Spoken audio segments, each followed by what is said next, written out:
Service maybe going back to square one. Yesterday, a judge said the effort to pick a provider has been under a cloud of conflict. And the person in charge of trying to replace Gold Cross Ambulance, Augusta's fire chief. Count News Channel 6's senior reporter George Askell live in our newsroom for us tonight. George, it was Augusta commissioners really who first gave the marching orders to get in control of the ambulance zone. That's how kind of this whole thing started. Right, exactly a year ago, commissioners voted to send a letter to the state saying it wanted the ambulance zone reopened, and the city named the service provider. Fast forward to yesterday, the Superior Court judge says there's a cloud over the process and there needs to be a do-over. So what do commissioners do now?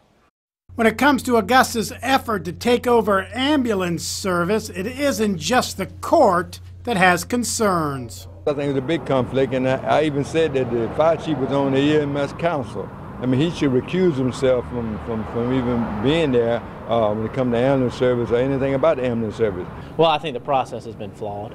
I think that you look back at the history of what's happened over the last 2 years. The commission's made decisions. I think Gold Cross has made decisions. I don't think anybody you can place the blame on one single entity. 1 year ago, commissioners voted to go after the ambulance zone and replace Gold Cross.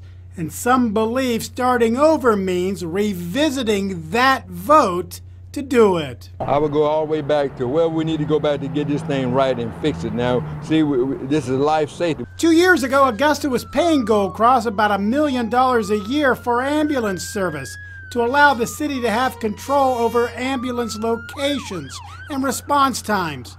The contract ended when the commission cut the subsidy.